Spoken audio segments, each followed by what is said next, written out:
랜드로드를 위해서 트리플 A 세입자를 찾기 위해서 어떤 것까지 해보셨는지 한번. 그러면 스테레스를 확인했는데 너무 뭔가 석연찮아가지고 간 거야 그 빌딩에. 직접 간 거야 그 건물에. 때까지 다 해야지 제 손님을 충분히 어필할 수 있다고 봅니다. 테넌트가 있는 집 갔는데 안 좋은 기억이 너무 많아가지고. 전 진짜로 본 집도 있어요. 네. 정말로. 네, 안녕하십니까. 저희 수다와 수다 7번째 시간입니다. 저희가 보통 그 초대 손님 오시면 소개 후에 모시는데 이분은 그냥 바로 모셨습니다. 네. 저희 리트렌드 리얼티 브로커 레코드 이세현 대표 모셨습니다. 반갑습니다. 안녕하세요. 모두 다 아시겠지만 간략하게 자기소개 부탁드립니다. 안녕하세요 여러분. 리트렌드 리얼티의 브로커 레코드 이세윤입니다. 반갑습니다. 반갑습니다. 오늘 주제를 넘어가기 전에 저희가 우선 부동산이랑 좀 경제 관련 뉴스를 조금 언급하고 시작했으면 좋겠어요. 네. 지난 저희 촬영일 기준이죠. 저번 주 9월 18일 10회가 발표됐는데 드디어 딱 2%에 도달했어요. 네, 그동안 뭐 2.7, 2.9에서 왔다 갔다 하다가 드디어 2% 떨어져가지고 많은 전문가들이 다음 인터레스트 레이트 발표할 때 0.5%를 내리는 게 아닌가라는 지금 많이 하는데 지금 9월 초에 한 번 더 떨어졌죠. 그래서 지금 4.25%가 레이트인데 지금 그 다음 날에 바로 여기에 좀 부재질한 뉴스가 나왔어요. 미국에서 0.5% 드디어. 그래서 맨 처음에는 그때 발표했을 때만 해도 그 미국도 두 번이 남았거든요. 그래서 0.25, 0.25 떨어지는 거냐고 했었는데 불과 지금 오늘 제가 이 촬영을 바로 전에 체크했는데 0.5% 내려가는 것도 거의 49%가 되더라고요. 페드와치에서요? 네, 페드와치에서. 그래서 지금 미국도 지금 뭐 하루와 다르게 이 레이트가 변동되는 확률이 왔다 갔다 해요. 정말 매일매일 바른 것 같아요. 그 오차 범위가 너무 큰 것 같아요 요즘에 진짜. 다시 캐나다로 돌아와서요. 이 뉴스는 좀 오늘 주제와 좀 관련 있는 뉴스예요. 네. 저 캐나다 정부가 유학생 숫자를 2024년 목표를 48만 5천 명을 했었는데 2025년 그리고 2026년에 43만 7천 명. 그래서 대충 한 10% 정도를 줄일 계획을 발표했습니다. 그래서 오늘 주제 바로 넘어가 볼게요. 오늘 네. 주제 어떤 거죠, 지윤님? 렌트죠. 렌트. 렌트입니다. 네. 지금 세입자와 집주인 간의 관계, 네. 뭐 분쟁과 좀 이렇게 항상 이슈가 있을 수밖에 없는 분야죠. 경제가 이렇게 좋지가 않잖아요. 더 민감한 부분이기도 하고. 하지만 늘 이런 상태로 갈 수는 없죠. 서로의 입장 차이가 있기 때문에 오늘 이따로서 서로의 입장을 얘기하고 대변하기도 하고 배워보면서 원만한 관계를 유지할 수 있는 토크 자리를 마련했습니다. 네. 그래서 오늘 좀 색다르게 진행해 볼 건데 이세현 대표께서 집주인, 랜드로드 네. 쪽을 대변해서 말씀해 주실 거고요. 그래서 우리 지윤님께서 네. 테넌트, 세입자의 네. 입장에서 조금 대변해서 하는 걸로 네네. 그렇게 한번 진행을 해보도록 하겠습니다. 네. 첫 번째는 제가 지금 시장 분위기를 말씀드리고 싶은데 우선 두 번 말씀 듣기 전에 얼마 전에 토론토 부동산협회에서 발표한 그 콘도 렌탈 마켓 좀 그 뉴스를 조금 말씀드리고 시작할게요. Q2. 네, Q2죠. 네, Q2죠. 2024년 2분기가 작년 같은 기간에 비해서 총 렌탈 수가 25.2% 증가했습니다. 그래서 이것만 들으면 좀 렌트를 한 사람이 많아졌다고 생각하실 수 있는데 네. 이 다음 숫자가 되게 중요해요. 네. 왜냐하면 총 새로운 렌탈 리스팅이 작년 2분기에 비해서 19,800개 정도였는데 올해 2분기에 무려 3만 개. 한 정말. 51.3%가 증가했어요. 네. 그만큼 렌트 리스팅 올라온 게 많았기 때문에 올라갔다. 근데 렌트 수는 51.3%가 올랐는데 렌트가 진짜 된 건 25.2%만 증가를 안 했어요. 오케이. 양이 많아진 거는 상대적으로. 그렇죠. 네. 렌트가 잘 안 나갔다는 거네요. 네, 그렇죠. 그래서 가격은 말씀드리면 작년 대비 배출러 같은 경우는 6% 하락, 그리고 원베드룸은 3.1, 투베드룸은 1.9, 그리고 3베드룸은 0.9% 정도 하락했다고 발표를 했습니다. 그 토론토. 네, 그렇죠. 네. 네, 토론토 부동산협회에서 발표한 기준이고요. 그리고 콘도 아파트 기준입니다. 네. 그래서 두 분께 여쭤보고 싶은 게 뭐 두 분 뭐 리스팅도 많이 하시고 또 세입자들을 위해서 많이 렌트를 찾고 계신데 요즘 분위기가 어떤지 좀 여쭤보고 싶어요. 뭐 저부터 얘기하자면 사실 집주인 입장에서 봤을 때 렌트 마켓은 안 좋죠. 제가 생각했던 것보다 사실 렌트 값이 덜 떨어졌다고 저는 생각을 해요. 왜냐하면 작년 기준으로 9월 말이라고 하면은 배출러로 한 2,000불, 2,100불도 충분히 받았는데 요즘은 배출러 잘 받아봤자 1,800불. 사실 1,600불까지 내려가는 집이 있을 정도로 렌트 값은 실질적으로 이제 콘도가 많이 있는 지역, 그러니까 예를 들어 다운타운, 뭐 에글린턴, 놀스역 이 세 개 지역을 놓고 본다고 하면 확실히 렌트비는 많이 떨어졌고요. 그러니까 배출러 같은 경우 한 2,300불 정도, 원베드룸 같은 경우는 뭐 많이 떨어진 경우에는 한 400불 정도까지. 그러니까 학교 근처에 굉장히 이제 비싸게 나가던 콘도들이 2,600, 2,700까지 받았던 콘도들이 지금은 2,300. 잘 받아도 2,400 이렇게 내려가는 경우들도 있고 투베드룸 말할 것도 없고요. 그래서 렌트비가 되게 작년과 비교했을 때 많이 떨어져 있는 상태인 것 같습니다. 지금 현재로 봤을 때는. 아무래도 그 모기지 이유자가 높아져 있고 네. 그리고 렌트비가 내려가 있으니까 그렇죠. 캐시플로우가 많이 악화되어 있어가지고 굉장히 많이 힘들어하시는 분 악화되어 진짜 많죠. 네, 굉장히 많이 악화되어 있기 사실이고요. 저희가 지금 이제 현직에서 일하고 있는 분들의 얘기를 들어보면 힘든 게 뭐냐면 보통 1년 중에 토론토에서 렌트비가 가장 피크인 포인트가 이제 9월 1일이 피크란 말이에요. 왜냐하면 9월 1일에 학교가 시작되다 보니까. 그러면 이제 렌트비가 이제 한 4월이나 5월부터 천천히 올라오기 시작해서 7월부터 사실 시작을 한단 말이에요. 렌트비가 확 올라가기 시작하는 게. 근데 이번 연도는 7월, 8월도 사실 물론 그 전과 이번 연도 초와 작년 말과 비교했으면 그래도 어느 정도 올라오긴 했지만 확실히 작년과 비교했을 땐 지금 떨어져 있는 상태이기도 하고, 그리고 또 한 가지는 렌트비가 떨어지기 시작하는 시점이 보통은 한 10월 중순에서 10월 말 정도가 돼야지 이제 렌트비가 떨어지는데, 지금 9월 이미 둘째 주밖에 안 되는데도 불구하고 이미 렌트비가 떨어지기 시작하고 있어요. 그래서 제가 방금 말씀드린 그 값이 지금 현재의 마켓을 지금 말씀드리는 거거든요. 그래서 확실히 지금 현재 마켓도 되게 슬로우하다. 그리고 지금이 이렇다라면 11월, 12월 정도가 되면 얼마나 지금보다 더 악화가 될 건지가 사실 좀 걱정되는 부분이긴 해요. 맞아요. 저는 체감하는 게 이제 한국에서 입고 가시는 분들도 많이 손님으로 하고 렌트를 하는데 확실히 유학생 그 숫자를 줄였잖아요. 근데 그 타격이 확실히 있고요. 비자 프로세싱 기간이 굉장히 길어졌어요. 절차도 굉장히 지금 까다롭고요. 리젝도 많이 당하고 있고요. 그래서 저는 그걸 많이 실감하고 있거든요. 그래서 이 상황이 계속 지속되면 렌트 마켓이 미래가 그렇게 밝지는 않은 것 같아요. 당분간은. 캐나다 이민이 사실은 이 나라가 사는 그 비즈니스잖아요. 그런데 그 이민법을 이용해서 입국하는 사람들이 너무 숫자가 많아지니까 점점 더 나라에서 강력하게 좀 규제가 많이 들어간다고 보면 될 것 같아요. 이런 이민자 이런 이슈가 전 세계적인 거고, 또 하필이면 또 저희 그 우리 캐나다도 곧 뭐 요즘엔 선거가 또, 곧 네. 다가올 뭐 내년이죠? 뭐 네. 조기 총선 할 거냐 안 할 네. 거냐 맞아요. 말이 네. 많아가지고 맞아요. 그랬기 네. 때문에 좀 정치적인 것도 많이 있는 것 같아요. 많이 그래서 있는 것 같아요. 네. 뭐 렌탈 어플리케이션 말씀해 주셨는데, 기본적인 걸로 돌아가서 네. 지금 새로 찾으시는 분들, 뭐 아니면 새로 리스팅을 준비하고 계신 분들을 위해서 좀 101을 좀 가도록 하죠. 그래서 네. 질문드리고 싶은 게 뭐 렌트시 필요한 서류인데, 뭐 아까 말씀하신 건 렌탈 어플리케이션이 있을 수 네. 있고요. 그리고 뭐 크레딧 리포트, 신분증, 그리고 재직증명서, 우리가 보통 말하는 employment letter. 그렇게 보통 크게 이렇게 얘기를 하죠. 네, 그리고 뭐 저기 뭐 reference letter. reference letter. 그렇죠. 그렇게 하는데, 먼저 우선 이현 대표께 질문드리고 싶은 게, 네. 우리 집주인 입장에서 네. 우리 랜드로드를 위해서 트리플 A 세입자를 찾기 위해서 네. 어디까지 리서치를 하고 아. 어떤 것까지 해보셨는지 한번 좀.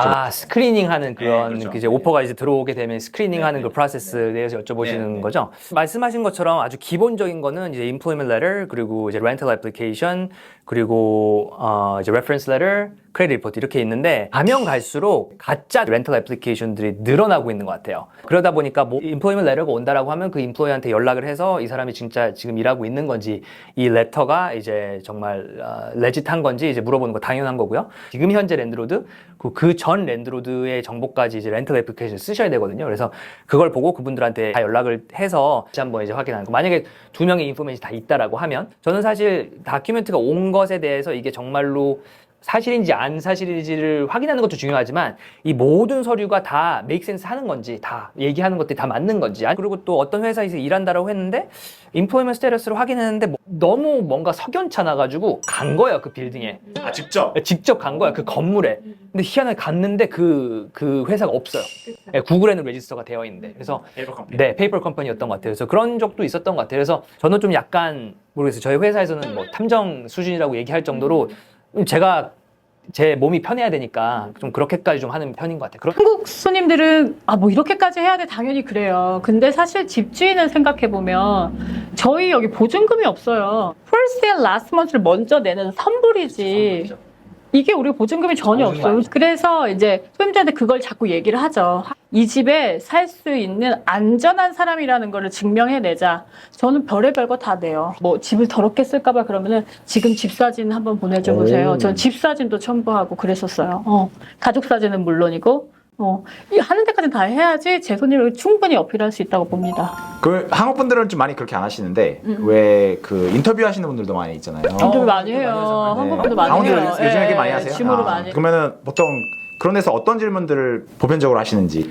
근데 제 경험으로 보면 인터뷰를 하고 싶다라고 하는 경우에는 이미 알고 있는 내용들을 다시 한번 물어보고 어떻게 반응하는지 그런 식으로 보는 경우이기 때문에 보통 인터뷰를 한다라고 하면 인터뷰를 해서 결정을 해야지라기보다는 마음의 결정은 어느 정도 된 상태에서 인터뷰를 하자고 하는 경우가 많죠. 또 때에 따라서도 중국 분들 예민하신 분들은 약간 관상도 보시고 하시더라고요. 진짜로 딱 보셔갖고 소수지만 그러니까 정말로 인터뷰를 통해서 사람을 구하고자 하시는 분들도 계시죠, 당연히. 누가 내 세입자 될 상인가 이러면서 네네네. 다음 얘기로 좀 넘어가면 에이전트로서 집주인을 위해서 그리고 세입자를 위해서 노력하신 이유를 제가 다 알겠어요. 그리고 왜 에이전트를 쓰는 게 뭐 이런 리스크를 줄일 수 있는지 이거 뭐 어떤 걸 또 그러니까 주의하셔야 될 점 이런 걸 좀 어떻게 말씀해 주실 수 뭐 있을까요? 너무 많은데 아니 뭐 첫 번째 이유는 아마도 경험이지 않을까 싶어요. 왜냐하면 예를 들어서 집주인이 처음으로 렌트를 놔요. 근데 막 테넌트와 어떤 문제가 생겼어요. 근데 어디까지 랜드로드가 테넌트한테 요구를 할 수 있는 건지 고친다라고 했을 때 어디까지 해줘야 되는 건지 이런 걸 모르잖아요. 그리고 고치는 비용이 비싼 건지 싼 건지 이런 걸 사실 제너럴한 아이디어가 없으시니까 그러면 결론적으로는 렌트를 놓으시고 어려움을 당하실 수 있으니까 저희들 같은 경우 저희는 법대로 일단 하고 리즈널한 선 안에서 중재를 하잖아요. 중개인하는 게 이제 가운데서 그런 일들을 하는 건데 미스언더스탠딩을 가지지 않도록 하게 도울 수 있는 그런 좀 역할을 할 수 있지 않을까 싶어요. 사람과 사람 사이에 있을 수 있는 마찰에서 조금 스트레스를 덜어주는 입장인 것 같아요. 저희가 할 수 있는 게. 특히나 처음 뭐 투자를 하셔서 리스팅하신 분이나 아니면 처음 찾는 분들, 그러니까 자기의 권리를 정확히 모르시는 분들이 모르셔요. 많으실 거 아니에요. 맞아요. 그래서 그런 권리들을 좀 알 수 네. 있게 뭐 찾아볼 수 있지만 좀 사실 너무 많아가지고 그죠. 하는데 중요한 그리고 것들은 때에 따라 중요한 노티스 같은 것도 드려야 되고, 근데 그런 걸 미싱할 수가 있잖아요. 근데 저희가 이제 그런 걸 많이 챙겨드리고 하는 거죠. 그러면 우리가 오케이 그렇게 체크를 했어요. 자, 우리가 쇼잉을 갑니다. 쇼잉 같은 경우에 쇼잉을 하기 전에 뭐 준비하신다거나 아니면 뭐 세입자로서 어떤 걸 좀 더 보신다거나 그런 게 좀 뭐 있을까요? 렌트의 경우는 사실은 저는 가장 중요한 건 마켓인 것 같아요. 마켓이 작년같이 엄청나게 핫할 때는 아무것도 안 해도 돼요. 테넌트가 아무리 집을 더럽게 써도 집이 없으니까 렌트비가 비싸니까 오퍼가 그냥 리스팅하자마자 오퍼가 바로바로 들어오죠. 근데 요즘 같은 경우 마켓이 좀 슬로우하다 보니까 당연히 집도 깨끗하게 치우셔야 되고 테넌트가 있는 집들보다는 이제 비어있는 집들이 좀 더 렌트도 더 잘 나갈 거고. 근데 또 마켓 또 핫할 때는 쇼잉 하러 가는 길에 집 나가. 나갔어. 집 나가죠. 그래가지고 우선 준비해 놓고 좀 바로. 진짜 작년, 재작년에는 정말 난리도 아니었는데요. 그러면은 어떻게 그 같이 손님 모시고 가면 네. 한국에서 특히 갓 오신 분들은 뭘 중점 캐나다에서 뭘 중점적으로 봐야 되는지를 뭐 모르실 수도 있잖아요. 저는 이제 중요한 게 테넌트가 있는 집은 저는 웬만하면 레코멘드 안 해드리고 싶어요. 저도 그 청소가 제일.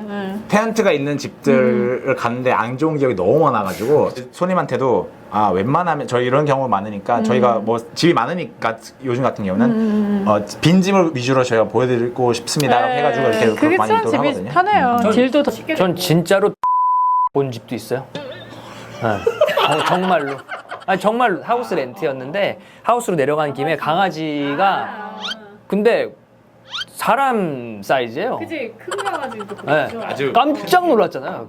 네, 그 테넌트가 있는 집이 막상 계약을 했어.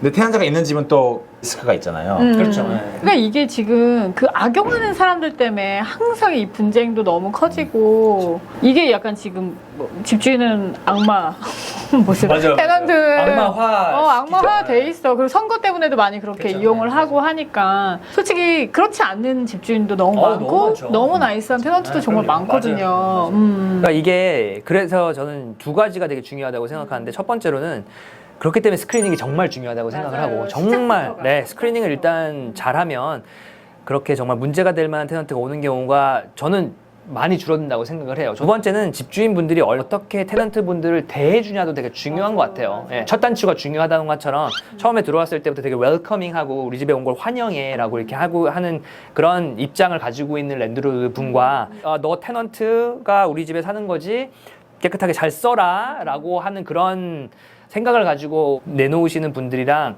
만약에 분쟁거리가 생겼을 때 확실히 그 결과는 다른 것 같아요. 뭐 쫓아낸다는 말조차가 조금 사실 그렇긴 한데 이렇게 나가게 하기가 너무 힘든 경우가 많이 생기잖아요. 저는 사실 제가 여태까지 렌트를 하면서 테넌트가 돈을 렌트비를 안 냈던 경우가 딱 2번 있어요. 딱 2번 있어요. 하나는 코비드 때. 코비드 동안 렌트비 정말 많이 떨어졌잖아요. 그때 제가 제 고객분 한 분 집을 렌트를 내놔드렸는데 애플리케이션이 들어왔는데 나쁘지 않아요. 예, 크레딧도 괜찮고 그 잡도 괜찮은 잡이었고 부모님도 잘 사시고 큰 문제가 없겠지라고 했는데 결론적으로는 1년 잘 살고 그 다음부터 이제 렌트비를 안 내기 시작한 거예요. 2년째로 넘어가기 시작하면서부터 이제 안 내는데 알고 보니까 그 친구가 이제 회사를 관둔 거예요. 그때 레이오프가 되고 나서 렌트비를 안 내기 시작한 거죠. 그럼 결론적으로는 이제 이빅션을 해서 지금 코트까지 갔어. 히어링까지 넘어가가지고 지금 사실 이빅션 노트까지 나온 상태거든요. 몇 개월치를 안 낸 거예요? 다 합하면 한 15개월 이상 지금 안 냈죠.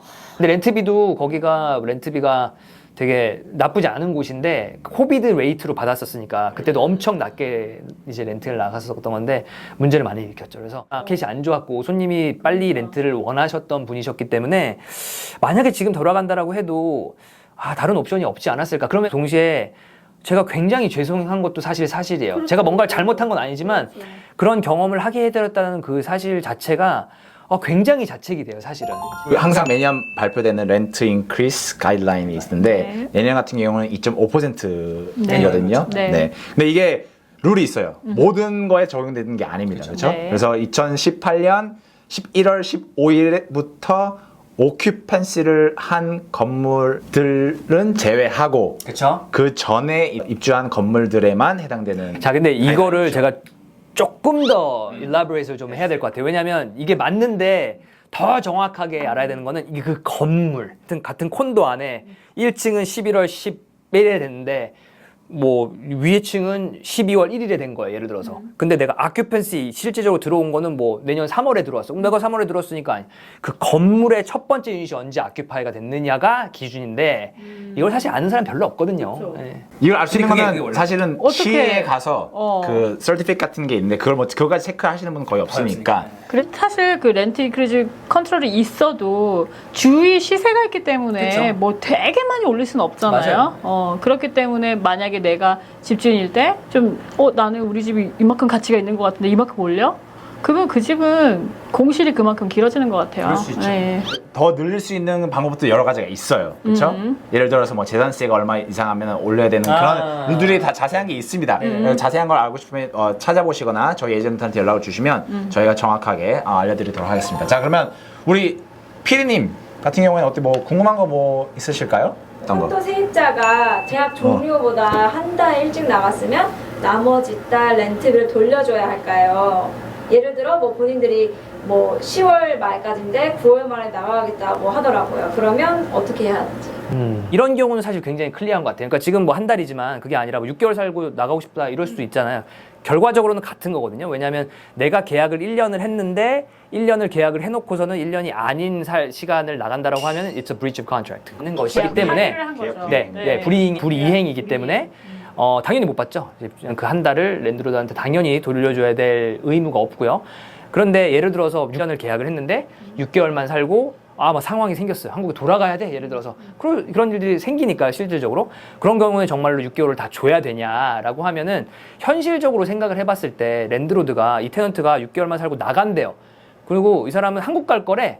그러면 계약 불이행했다라고 해서 뭐 한국까지 쫓아갈 것도 아니고 그렇잖아요.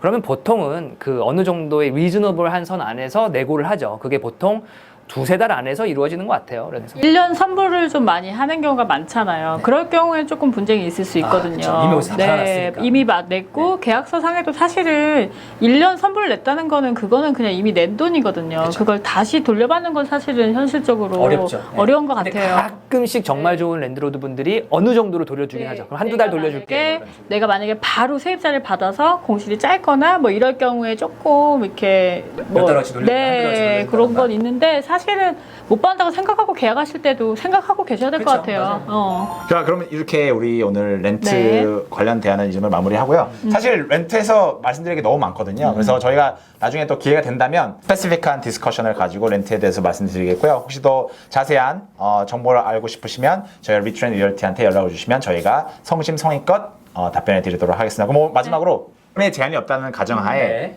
궁금하다. 우리 부동산 대표시니까 왜 뭔데요? 그 돈의 제한이 없다는 가정하에 살고 우리 이세임 싶은? 대표께서 가장 살고 싶은 동네, 집, 뭐 이런 거. 동네 집. 동네라고 하면 제가 원하는 동네 딱 하나가 있어요. 토론토에서. 어디냐면 그 에버브릭 네, 거기 아시죠? 거기를 중심으로 베이비 빌 따라 쭉 올라가다 보면 그 가버너스 브리지라고 있어요. 거기 파켓이 제가 제일 좋아하는 동네예요. 예뻐요. 동네도 굉장히 좋고 집도 당연히 굉장히 좋고 좋아요. 유일하게 제가 어떤 하우스를 만약에 산다라고 하면 로케이션은 거기가 유일한. 알겠습니다. 오늘 렌트 이렇게 마련하고요. 우리 다음에 또 좋은 컨텐츠로 찾아뵙도록 하겠습니다. 오늘 시간 내주셔서 감사합니다. 감사합니다. 감사합니다.